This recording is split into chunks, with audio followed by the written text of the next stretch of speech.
Good evening, and welcome back to Midnite Movie Reviews, Universal Monsters Edition. So again, welcome back to Midnite Movie Reviews. I am Vincent. I'm Raven Shadow. And tonight we are discussing definitely one of my favorite franchises of all time, the Universal Classic Monsters. This was probably like the first cinematic universe. You know, this is something common today with Marvel and all this Star Wars, all this other crap. But not that they necessarily intended that at the time, but in hindsight, the whole collection of films have just taken on like a life of their own as a franchise, as a universe. Which, you know, now they are rebooting this franchise, but we'll touch on that a little more later. So basically, you know, it kind of breaks down to there are many incarnations of this franchise, so to say, but sticking with the classics, the originals, there's kind of a gray area of what people consider the actual monsters. Sometimes people add a few extra, leave some out. One in particular, the Hunchback, is often left out of these lists, but you know, some lists do include it. And the Phantom of the Opera, be it the original starring Lon Chaney, which is the silent one, or the remake starring Claude Rains. I've seen the Claude Rains Phantom, but it doesn't really do it for me. Now, I do love the original Phantom of the Opera, though, with Lon Chaney. It's, I mean, you know, a lot of people don't like sitting through a silent movie. It doesn't bother me, and these movies are so short anyways. I mean, you could burn through this entire franchise in a day if you really wanted to. Yeah, they're on average just an hour and 10 minutes. Yeah, hour 10 minutes. I mean, you could burn through these easily. Most people binge watch an entire series quicker. I mean, in a day. Yeah, it would take longer to binge watch an entire series than to go through these things. Yeah. So, basically, the definitive ones, though, you know, whether we count the Phantom, Mad Doctor, you know, the Hunchback, we have to have the Frankenstein monster. Which, as you can see here, the case, I almost said MGM for a second. Universal released their own DVD collections, or the box set of, I guess, what they would consider the official, the more well-known monsters. And of course, so in all the cases pretty much look like this. Obviously, this is the Frankenstein one, and then there's Dracula, the Mummy, which we don't have up here, by the way. Hope you like our setup with our movie cases here. You might notice that the Mummy's missing, but this is out of our personal libraries here, and we don't have that one. But we do have the Invisible Man with two different cases. Yeah, two different editions. Posters. This is something I did want to bring up. You know, just looking at these two here, this Wolfman and Invisible Man, and quite possibly this Dracula. I mean, pretty much all these probably came out about the same time, and they had that classic-looking cover to them. Right. And of course, this Frankenstein meets Wolfman. I think this was distributed in '86. Wow. So yeah, we've had this a long time. This was actually my dad's. He gave it to me last year, I think. And then we have these new ones, which are just boring. And I mean, this was actually mine here, and it's because I didn't have the movie already, and I'll get into why that's probably my favorite of all of these. Well, give or take.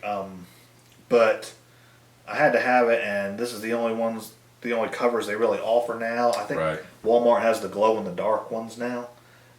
Yeah, I've seen around Halloween time. I thought they'll throw those out there on the shelf. But you know, I wish we could go back to these classic-looking covers here. Yeah, we could do an entire video on the lost art of cover art and poster art for movies.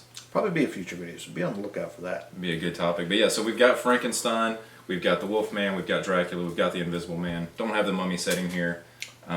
We have the Creature on my shirt. Yeah. Don't own. My dad has the box set for that actually, but I don't own that myself. And this is something else we were discussing earlier about these box sets. Yeah. Is how I personally can't see buying all of these collections because most of them have the same movies back and forth. There's like 4 crossover films that are in most of those 6 box sets. Yeah. And almost all of them. That's what, we'll get into that later, when they start exploring that crossover genre. But, it's just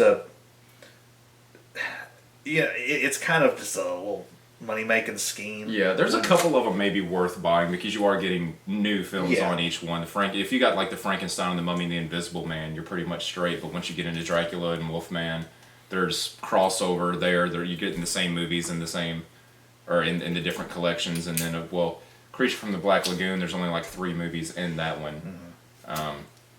So anyway, something to just kind of let everybody know right from the get-go. Obviously, I've seen some of these. I've seen some of my first Universal Monster movies when I was a kid. I remember watching The Invisible Man when I was very young. But I haven't seen, especially with the sequels and the crossovers, I haven't seen as much as him. So some of this is going to be a little bit uncharted territory for me. And actually, we just before doing this video, we rewatched The Wolfman. I hadn't seen it in a long time. And then we watched Frankenstein Meets the Wolfman. And actually, I believe there's only maybe 1 or 2 of the entire franchise that I haven't seen. And I realize I can't even think of what they would be right now. It's some of these ones that are not usually included in the what we mostly consider the classic monsters. Yeah. But for the most part, I have seen all of them, and even now, we can talk a little bit about the reboot series as we go into the 90s when the first Mummy remake with Brendan Fraser. Yeah, and that's an interesting story with that movie, how it is supposed to be a remake of The Mummy, but they decided to take a more Indiana Jones route with it. Yeah, very Indiana Jones. Yeah, they decided to just make it like a action romance movie. It's an action adventure film. You can't really call it horror. Yeah, I mean it has some creepy elements to it. But sure, it's not designed to be a horror in any way. Yeah, nothing scarier than what you would have seen in like Temple of Doom. Yeah, yeah. And then of course there was the 2010 Wolfman remake, which interestingly enough. Noticed earlier, this DVD was released in '99, so about the dawn of DVDs, really. Pretty much. And this sticker is on here for $10 movie cash to see the 2010 Wolfman. So apparently this DVD was sitting around somewhere for 11 years, and they're like, hey, we got all these, let's just go ahead and put these out for the new one. They include this coupon here, and we didn't use that. We did go see the Wolfman remake. I think me, you, and Marshall actually all went to see it on different days, different times, with our girlfriend at the time. Yeah, it's been. I don't remember much about that. I've seen it in theaters. I think I watched it once on DVD, like a little bit later on. I don't remember. I remember liking it. The aesthetic was pretty on point. I remember not liking it. I liked parts of it. I mean, I like parts of it. I'm not even like the biggest fan of the original Wolfman, to be honest. But either they just kind of had all these extra prints of the DVD sitting around for a re-release so they could slap the sticker, or they really planned that remake out way ahead of time. Which actually, now that you say it, they actually did have that planned for quite a few years. Not, I don't think it was that long. But it was being tossed around for a few. Actually, we just watched a video on that the other day about like what happened to that movie, and there was a lot of points they made in it, which is exactly what I remember of why I really didn't like it. It's just like some of the stuff was so rushed, and in all honesty, I sat there. If I remember right, it was a rather long movie, and I got very bored halfway through it. Now, some of these movies, can get boring. Speaking of boredom, yeah. They get boring in parts, but these are nice little bite-sized movies. They're rarely over an hour and a few minutes long. Yeah. So, it ain't gonna last long. It'll get back to some action soon. Yeah. That movie, I just remember it got into some very long sequences. I'm like, what are we doing here? And I mean, like, is this building towards anything? And then, of course, the second remake series where they tried to remake The Mummy again with Tom Cruise. Right. And that one bombed. I never even saw it, but I heard it was... I haven't watched it either. I just heard it was unreal how bad it was. And then, of course, now we are actually into a new Universal Monsters franchise, the Dark Universe, with The Invisible Man, which debuted this year. Mm-hmm. And, that's something we can go back to on another video some other time, but I was so excited for that this year, and we all went to see it in theaters. I was severely disappointed. Yeah, me too, but I was expecting to be. Well, I was not. I was expecting, because, now granted, building before I saw any reviews, of course I was expecting to be let down, like I always am. Yeah. But when I saw all these trusted sources saying how great this movie is, like, yes, we're finally getting back to real horror. I've seen that too. I've seen some of that in the marketing for it. That really kind of sold me on, well, this might be okay. It seems like it's got some interesting ideas. But again, I kept my expectations fairly low, and that was about on point for what I got. I was wrong, I guess that was my own fault to get my own hopes up. But I guess kind of had this discussion before of like, one of the reasons I really think I didn't like it is, so The Invisible Man was a novel by H.G. Wells, and there was this big feud between H.G. Wells and Jules Verne, where H.G. Wells was more focused on science fiction. Yes, telling a story. It doesn't have to make sense. It's fiction.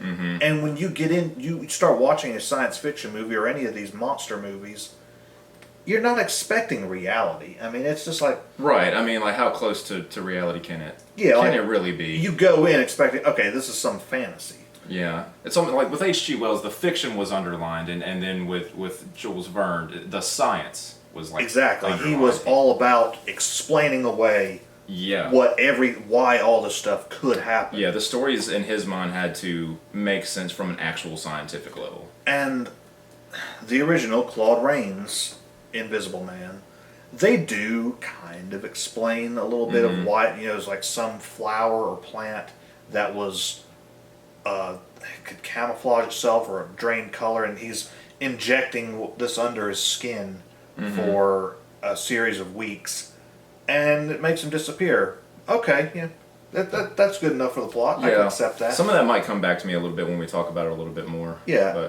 and it's like, okay, I can accept that. That's good enough. Whereas this year's, it's a suit. Spoilers, if you haven't seen it, spoilers here. It's a suit. Yeah, anybody can be invisible. Yeah, it's like, so anyone could put this on, and that seemed too Jules Verne to me, rather than H.G. Wells type story. And so I was like, I prefer a story about it being one person and how the one instance will drive that one person mad. And yeah, there was in that remake, the main focus was on the ex-boyfriend who's the antagonist like most of the time, but it's not really, it's different from the original where, like you said, anybody can put this suit on. In the original, Claude Rains is stuck in that situation. He can't just take this suit off. Yeah. There's no real, I mean, that was his entire, that was the entire plot. This is the problem. Yeah, the whole plot is him trying to be visible, make himself visible again. Until he becomes mad and he just goes with it. Because they won't leave him the hell alone. Yeah. Don't think they say hell in it, but... Well, they should have. They didn't leave him the heck alone. Yeah. So, going on that, I guess my favorite monster of all of them, honestly, it's a close tie just because of mainly sentimental reasons. Invisible Man is probably my favorite monster. Mm-hmm. If you want to call him that, when it's really a man, it's not a true monster. But I also have to give props to the Wolfman just because this is more sentimental, really, I guess, to me. I love werewolf lore. Mm-hmm. Like, it fascinates me. Me too. Yeah, learning about these old stories, old cases of it. And, of course, as we discussed in our 80s horror, American Werewolf in London, one of my favorite movies of all time. And I love the Wolfman as the monster, just how... We'll kind of get into this, they kind of break their own rules and rewrite the rules. But, this... Every one of these series do that, Yeah. though. Like, with every sequel, the rules are a little bit different. Things are retconned. And it's like something he can't control. It's every, the moon is going to control him every month or only in the fall, depending which movie you're watching. Yeah. So, it's a tragic story. This is someone, just like the Invisible Man, these are people trying to find a way out. These are men trying to find a way out of this monster they became. Right. And I'm gonna agree with you. As much as I love werewolves and vampires, I wouldn't choose these particular monsters. As far as like my favorite werewolf in cinematic history is not the Wolfman. My favorite vampire in cinematic history is not necessarily Bela Lugosi's portrayal of Dracula. As much as I, again, love the lore of werewolves and vampires and things like that, my favorite monster of these, just talking about Universal, is also the Invisible Man. I don't really know why. I think it's nostalgia for me too, because it was one of the first ones I've seen. I believe it was the first one of all these I've seen. It may have been the first one I watched, but I love the novel. I read the novel when I was a kid, and just the whole Invisible Man story has been something that I've been attached to for a long time. Not that the Invisible Man is my favorite original film of this set, and we'll get to that, but just judging like just the monster itself, just something about Claude Rains' portrayal of the Invisible Man just totally works for me.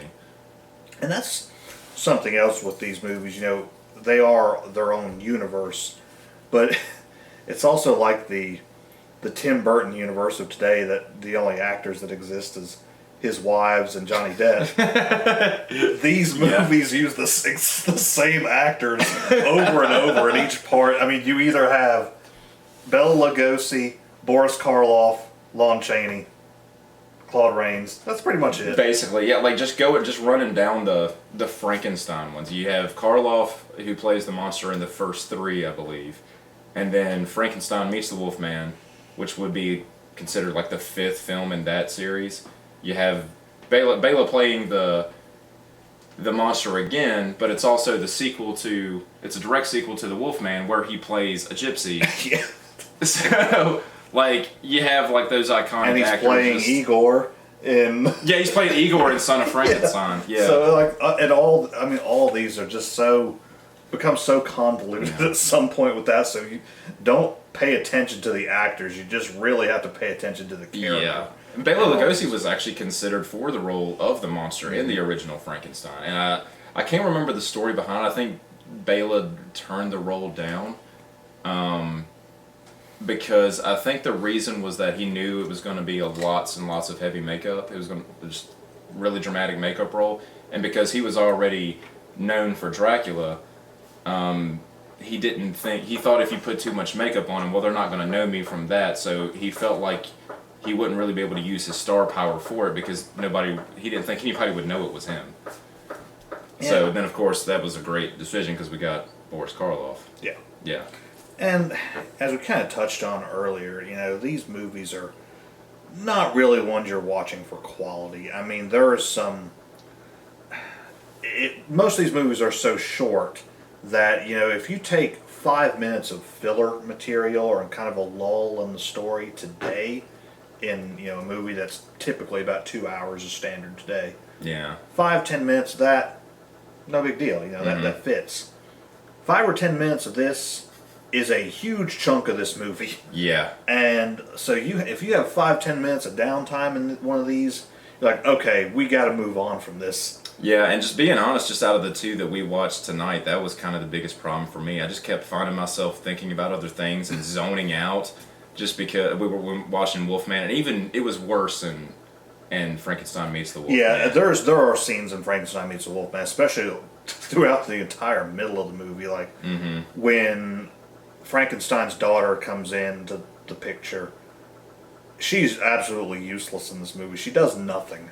And yeah, you really don't even see a lot of the Wolfman or the monster in it. Well, you see a little bit of Wolfman towards the beginning, then you see him again at the end, and you see the monster a little bit more towards the end. And something about that just, I don't know, I didn't like it. Like, there's certain movies where, I'm trying to think of a good example, where you won't really see the monster very much. There's not a lot of screen time for them. And sometimes, like, if the movie's good enough, that works. But in a situation like this, those particular movies, you're kind of in it for the monsters a little bit. Let's take a more serious horror movie from today, like The Witch. Yeah. I mean, that's a man versus man story of the family fighting each other. The witch, or the devil, Black Phillip.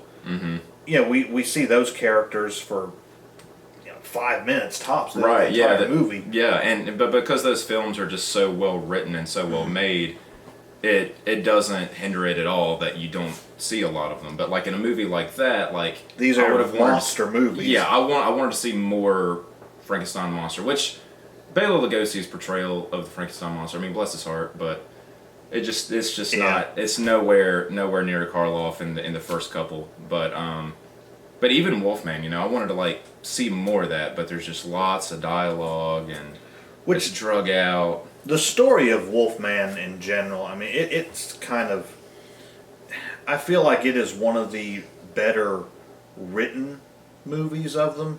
They just kind of, some of that stuff doesn't really fit. Like, one of my favorite little subtle aspects of this movie is just the fact that, throughout the entire thing, Larry and John Talbot, being, of course, Lon Chaney Jr. and Claude Rains, father and son, they don't really have a strong connection. And, because Lon Chaney Jr., Larry, he's been gone for some time. It's just the death of his brother that makes him come back. He's the prodigal son. And even when he gets back, it doesn't seem like he cares about the death. And much sidetracked with checking out chicks through telescopes. Yeah, and they're just kind of very formal with each other, son, father. But there's this one scene where he straps Larry down, so if he does become the Wolfman, he supposedly can't break free. Which so much for that plan. Yeah, but it gives you a good moment. Larry calls him Dad at that point. So it's like, okay, this is like a sincere moment between the two of them where they actually do care for each other. Right. Throughout this entire movie, they've kind of been, they're never really fought. They've never been bitter, but they're just distant. Yeah, they've been away from each other for so long. They're just, they're just kind of have a professional relationship at that point. Right. But here's where that humanity comes in. And I do love that about this. That's the reason a lot of that dialogue heavy script does work in the Wolfman. It's not really about him as the monster. It's just about him, like the line is fighting the demons inside of us, like a Jekyll and Hyde story. Yeah. And I really respect that about the Wolfman. It kind of does stand out from so many of the other ones, which are just monster-driven movies. But again, that is what you're getting into with these movies. You're going to see a monster movie. So, yeah, they might not be the best movies out there, the best horror movies, but they're just so enjoyable just to sit through. They're just an hour long. I've watched these since I was a kid, and they're kid-friendly horror movies.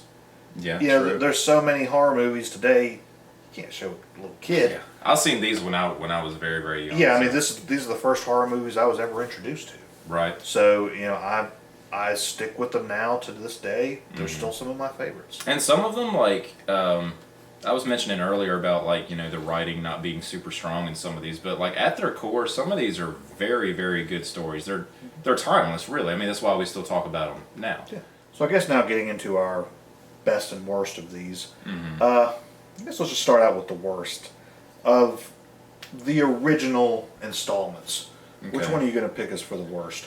Well, I'm going to have to go off of just the ones I've seen. Because, again, I haven't seen all of them. I have not seen Creature from the Black Lagoon.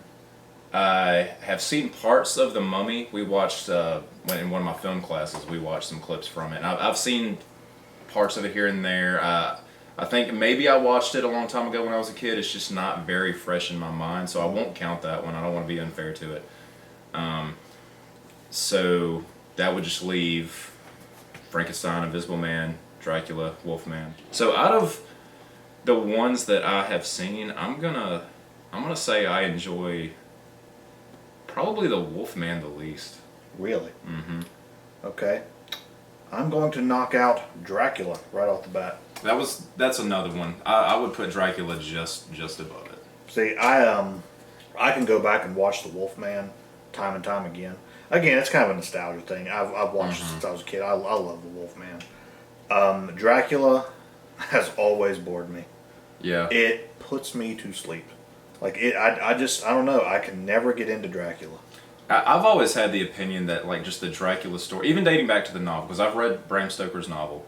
It seems like the first 100 pages or so of that novel and the first little bit of the movie are really good, and it sucks you into that just really like gothic, like Victorian era sort of aesthetic. It's just beautiful looking, and then the movie starts to drag after that. That's kind of always been my problem with that story in general.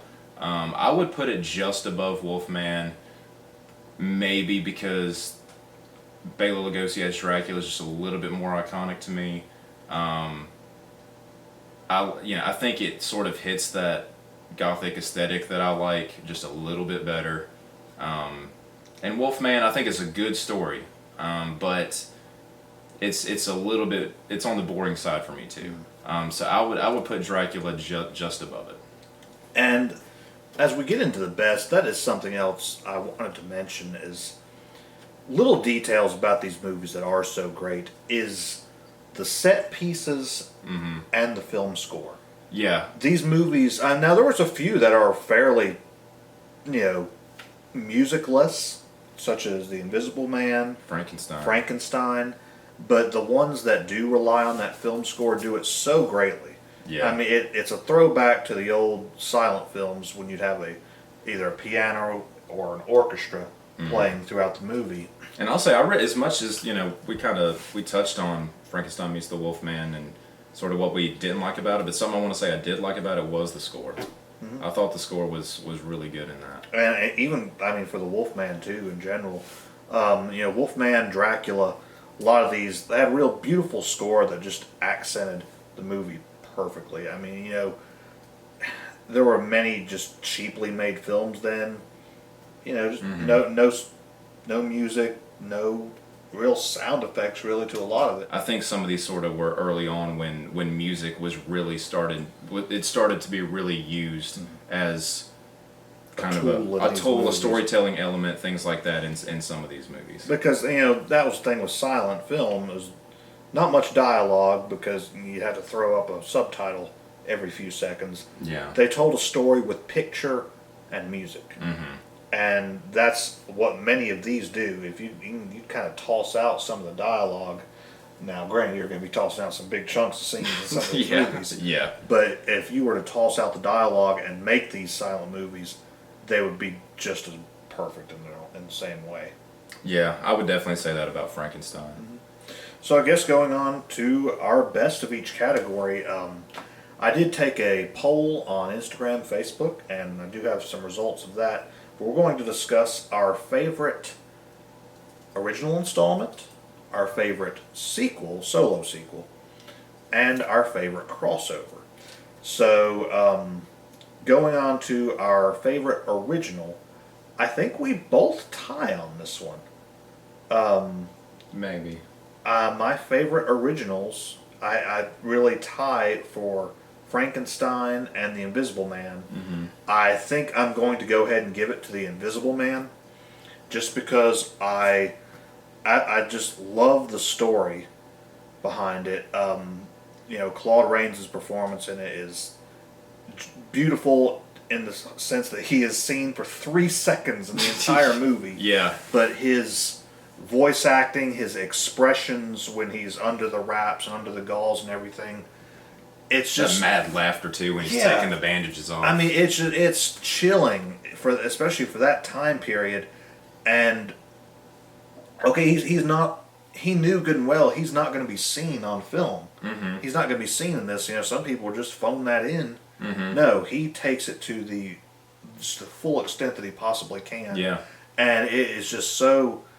I love it. It's hilarious at points, and at the same time, it is truly frightening.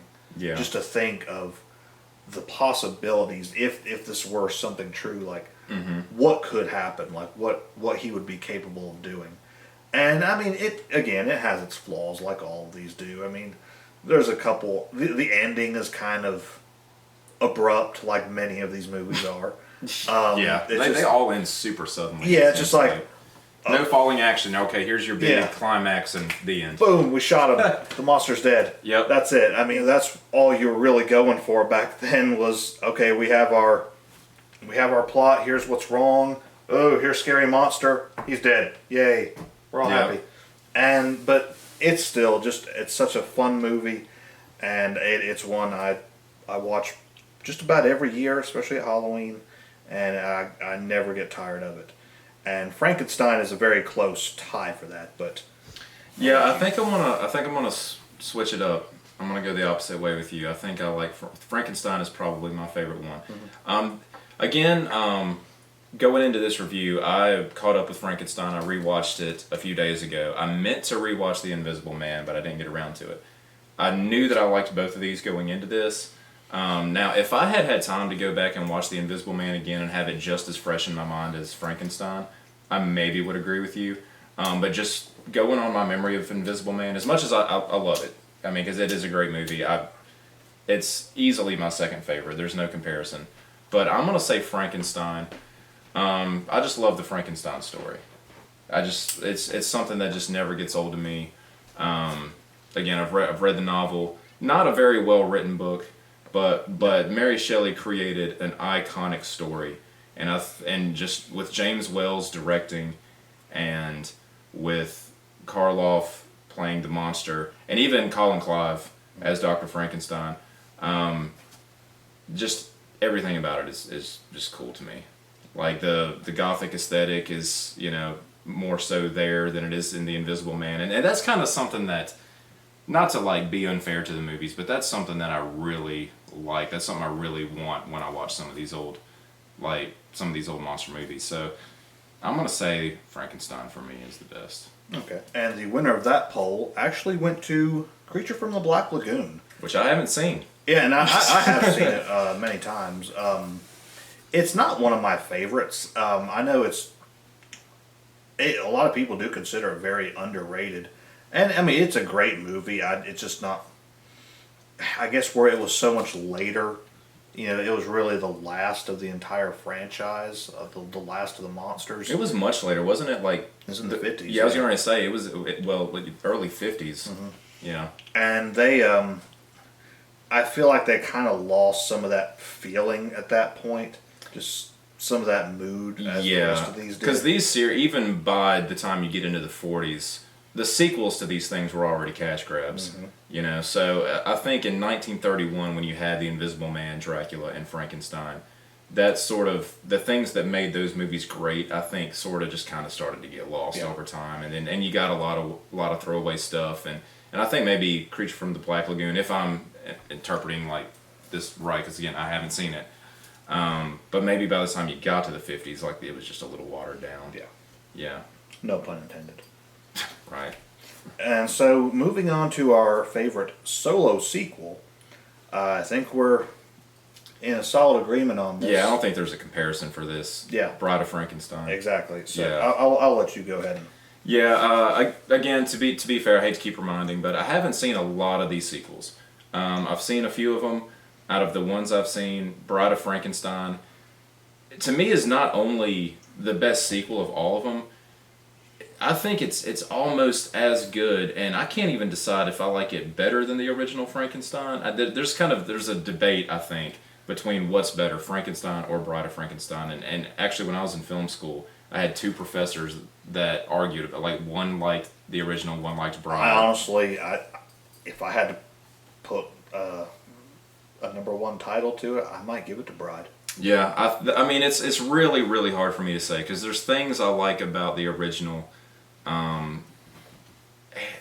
think in some ways maybe I want to say the original is like a better movie, but I enjoy watching Bride better. And there's things about Bride that I just love so much, that where the monster talks. And I know that's kind of something that a lot of detractors of Bride don't like. They don't like that the monster speaks.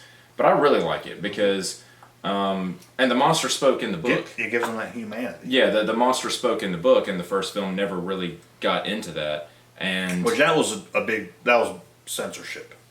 Like, because that's something, that they faced a lot in the original Frankenstein, and the original shot version actually was banned for a long time, and wasn't even seen by many audiences until the 80s. There were releases too that actually cut out certain lines of dialogue just because of how offensive they thought it would be. Like when Colin Clive is just free, the famous line of he's alive, and then he says, "Now what I know what it feels like to be God." Yeah. And I'm not sure. They covered it with lightning. Now I know what it feels like to be lightning.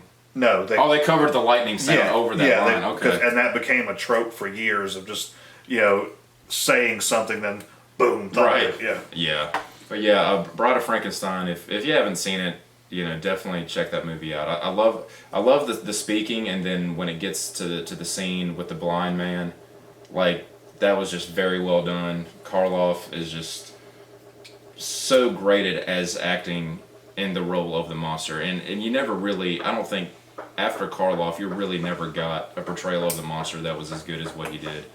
And even just the bride herself, which you only see her at the end, but just that iconic look with the hair, it's so cool. And then even like Dr. Platorius, which I think that was his name, Platorius.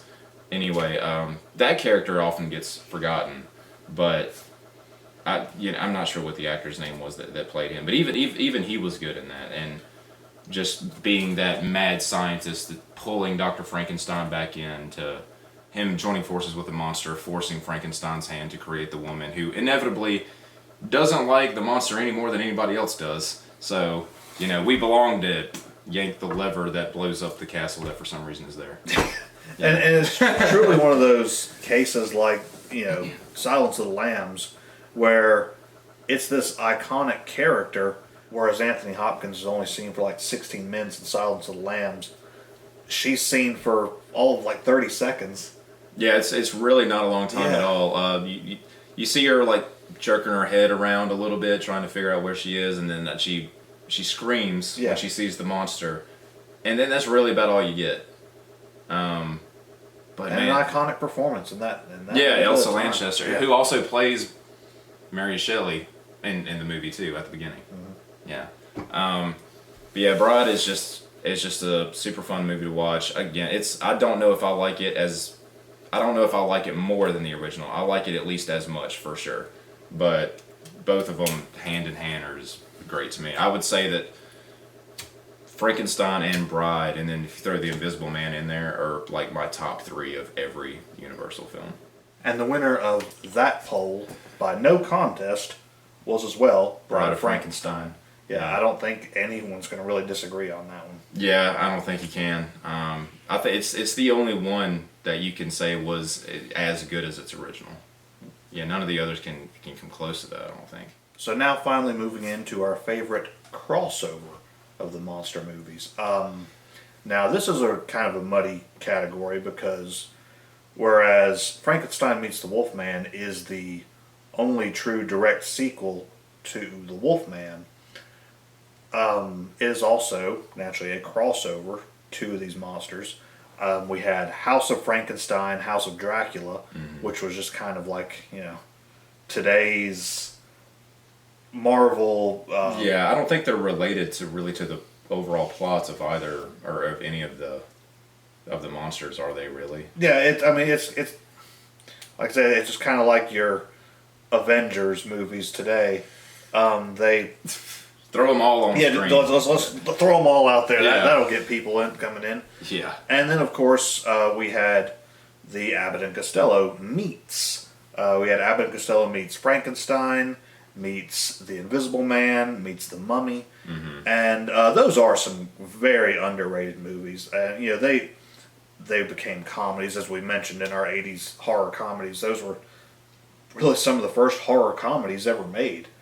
Yeah, And I can't think of anything sooner. Yeah. I mean, I haven't, as far as these crossovers, I've seen some of Abbott and Costello meet Frankenstein. I've seen some of it. I haven't seen it all the way through.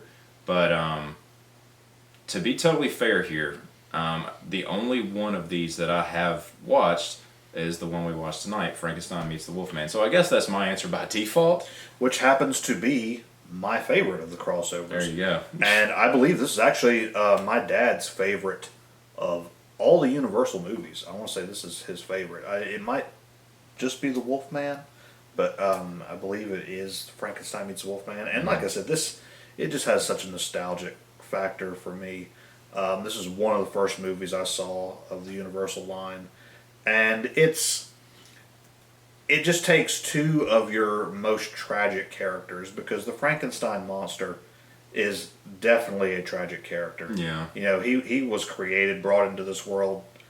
He didn't want to be here. And you don't really get a sense of that in this movie, but like when you have that Frankenstein monster backstory, having seen the Frankenstein films, you can carry that in. Yeah, and it kind of goes on with that knowledge going into it. Now, something we should have kind of mentioned with many of, like with the quality, when it comes to these crossovers, they kind of retcon everything at that point. Yeah, it's almost like some stuff's retcon, some stuff's not. It's at first you think, okay, I guess they're just ignoring the previous two movies. Oh well, no, they made reference to something. Yeah. It's like they just pick and choose what aspects of the other films to leave in there. I mean, it's like it's like the Evil Dead movies, really, in a way.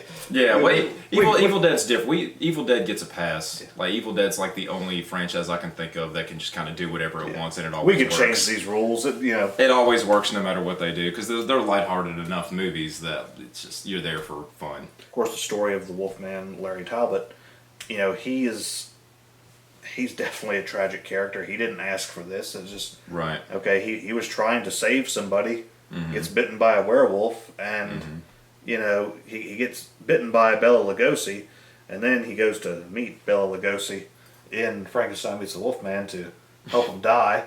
I just love still the story of it, that this man who is trying his best to die, he doesn't want this life of being a murderer. He hates what he's become, and by no fault of his own. This has happened to him. He was trying to do the right thing, and hey, he kind of got screwed over. Yeah. Well, so he goes and meets another tragic character, the Frankenstein monster, to try to find a way to die. And it becomes another. The last 15 minutes of this movie are amazing. Yeah, I will say that I've talked a lot about it so far, about, calling it boring and stuff like that, which it does drag, but it gets me back at the end. I really do like the final showdown once they actually fight, and then the dam breaks, and there's just so much like action that just I imagine had to have been crazy to film at that time. But the end of this movie is really good. I like it. And I mean, you really just he is desperate. He's just so desperate just to find a way out. And while some of the characters in it are kind of useless, like I said, like the daughter, the Frankenstein daughter, and this other doctor, Frank. Yeah. Who he becomes. Get it? Yeah. He becomes the new. Well, no, I have to see how powerful I can get him, and all this. I mean, it's silly. I mean, most of these movies are, especially the crossovers. They're silly. Yeah. But it's just so enjoyable to me. It's another one that. It does drag at parts, but I really don't get tired of watching it. I mean, I've seen it so many times. Honestly, I might say aside from The Invisible Man, I've probably seen Frankenstein Meets the Wolfman more than any other, more than any of the others. Yeah, for me, it's probably Frankenstein, Bride, and Invisible Man. And the winner of this poll was in agreement with me as well for Frankenstein Meets the Wolfman. Yeah, you guys got good taste out there. Yeah. And again, they're crossover movies. They were kind of meant to be hokey. They weren't real. Like I said, at this point, they were just cash grabs. Like, hey, let's throw two monsters in together. Yeah. Well, this made a lot of money. Let's throw all the Let's monsters get them all in together. there. Yeah. Yeah, and I mean, it's like I said, you got to know what you're getting into with these movies. They're not perfect movies by any means. They're at this point, these are going on 100 years old. That's so crazy to think. Yeah, within the next 20 years. In 11 years, Dracula, Invisible Man, and Frankenstein will all be 100 years old. Yeah, and so yes, they're going to be lacking in certain parts, certain aspects of these stories. They're not the best. I mean, they were just monster movies. They weren't. I mean, some of them are really beautiful stories, especially Bride of Frankenstein, Invisible Man. But for the most part, they were. Ooh, this is scary. Yeah, and for that time, Yeah, I mean, it really was. Early on, some of the earlier ones, were shocking for a 1930s audience. It's much better than the Conjuring crap we see today. Yeah, run of the mill, spooky house, Your popcorn stories. Yeah. So yes, definitely leave in the comments below. What is your favorite original? What's your favorite solo sequel? Your favorite crossover? What are your least favorites? What are anything else about these movies? If it's some of the ones we didn't really hit on. I know I went to school with one guy. He was obsessed with Phantom of the Opera. Absolutely loved it. The original Lon Chaney one. And this was when I was in elementary school. I'm talking like 3rd and 4th grade. It was his favorite movie. And at that time, there was still a lot of that movie lost, and there's still a lot of the movie lost today. Yeah, I was trying to say that even to this day, that I don't even know how long it's been since someone actually seen the whole entire film the way it was meant to be shown. Yeah, and I mean, most of that stuff is gone forever, unless somebody just happens to find some film laying around somewhere. But a lot of those old movies were destroyed, and it's very tragic. Thankfully now, we have these on. Not that anyone's really watching these anymore, but you can find these VHSs at yard sales or auctions sometimes, flea markets. This cost me, I think, $2 or $3 at Goodwill. Yeah. And I think you stole this one from a video store you used to work at. Totally obtained it by legal means, though. He's kidding. Yeah, and they're out of business now. Who cares? Every video store now is out of business. There's no telling how many of these video stores of just people have just collected DVDs and VHSs just all over the place from video stores just shutting down and letting their entire stock go. But yeah, thankfully we do have these though on DVD and Blu-ray now to enjoy for many generations to come. Yeah, and that's the thing to be said about these movies too is even though, as we've said, some of them are not terribly great movies, but they've stood the test of time. They're important, for that reason. And for a lot of years, they were the bar for, what, a vampire movie is supposed to look, in the case of Dracula, what a vampire movie is. That was the bar for werewolf movies, the Wolfman. They're iconic, and they made a huge impact at the time they came out. They shocked audiences. And even though they're not necessarily shocking to us now, I think we can all look back at them and just as film lovers appreciate them for what they did and how they've lived on for so long. As the art they were exactly, meant to be. Yeah. So again, thank you for joining us for Midnite Movie Reviews and for sitting with us this month of October as we showcased some of our favorite horror movie series and genres, the 80s horror comedy classics, the Universal monster movies. And definitely be doing something like this again next year.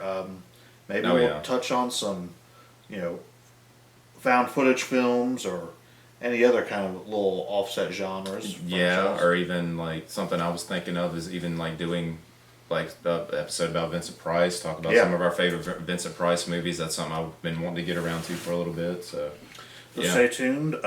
Next month, we will be returning to the standard format of Midnight Movie Reviews. And then, as I stated last video, as Christmas is coming up, we might touch on some Christmas horror movies. And then definitely at the end of the year, we will do a recap on what we've watched and what we've rated this year. So, thanks for joining us this October, and happy Halloween. And when we come back in November, we're going to have a brand new review for you of what we watched. The 1972 classic Deliverance, one of my favorite movies of all time. I can't wait to talk about that one. See you next time.